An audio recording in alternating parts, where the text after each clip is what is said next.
ಪಾದರಾಯನಪುರ ಮತ್ತು ಉಮರ್ ಫಾರೂಖಿಯಾ ನಗರ ವ್ಯಾಪ್ತಿಯಲ್ಲಿ ಅಭಿವೃದ್ಧಿ ಕಾಮಗಾರಿಗಳ ಜಂಟಿ ಪರಿಶೀಲನೆ. ಅಭಿವೃದ್ಧಿಯ ಹ್ಯಾಟ್ರಿಕ್ ನಾಯಕ, ಕರ್ನಾಟಕ ಸರ್ಕಾರದ ಗೌರವಾನ್ವಿತ ಸಚಿವರು ಹಾಗೂ ವಿಜಯನಗರ ಜಿಲ್ಲಾ ಉಸ್ತುವಾರಿ ಸಚಿವರಾದ ಜನಾಬ್ ಬಿ. ಝಡ್. ಜಮೀರ್ ಅಹ್ಮದ್ ಖಾನ್ ಸಾಹೇಬ್ ಅವರ ನಾಯಕತ್ವದಲ್ಲಿ ಹಾಗೂ ಕರ್ನಾಟಕ ಅಲ್ಪಸಂಖ್ಯಾತರ ಅಭಿವೃದ್ಧಿ ನಿಗಮದ ಅಧ್ಯಕ್ಷರಾದ ಜನಾಬ್ ಬಿ. ಕೆ. ಅಲ್ತಾಫ್ ಖಾನ್ ಸಾಹೇಬ್ ಅವರ ನೇತೃತ್ವದಲ್ಲಿ ಇಂದು ಚಾಮರಾಜಪೇಟೆ ಕ್ಷೇತ್ರದ ವಾರ್ಡ್ ಸಂಖ್ಯೆ 136ರ ವ್ಯಾಪ್ತಿಯಲ್ಲಿ ವಿವಿಧ ಪ್ರಗತಿಯಲ್ಲಿರುವ ಕಾಮಗಾರಿಗಳ ಸ್ಥಳ ಪರಿಶೀಲನೆ ನಡೆಸಲಾಯಿತು.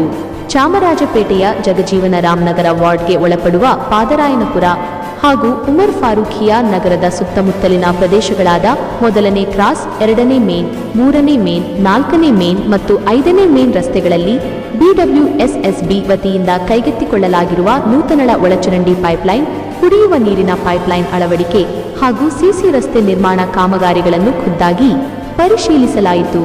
ಗೌರವಾನ್ವಿತ ಸಚಿವರ ವಿಶೇಷ ಆಪ್ತ ಕಾರ್ಯದರ್ಶಿ ಜನಾಬ್ ಮೊಹಮ್ಮದ್ ಅಯೂಬ್ ಪಾಷಾ, ಜನಾಬ್ ಅಮೀರ್ ಅಹ್ಮದ್ ಖಾನ್ ಹಾಗೂ ವಾರ್ಡ್ 136ರ ಮಾಜಿ ಬಿಬಿಎಂಪಿ ಕಾರ್ಪೊರೇಟರ್ ಮತ್ತು ಮೇಲ್ಮನವಿ ಸ್ಥಾಯಿ ಸಮಿತಿಯ ಮಾಜಿ ಅಧ್ಯಕ್ಷರಾದ ಶ್ರೀಮತಿ ಸೀಮಾ ಅಲ್ತಾಫ್ ಖಾನ್ ಅವರ ಸಮ್ಮುಖದಲ್ಲಿ ಈ ಪರಿಶೀಲನೆ ನಡೆಯಿತು.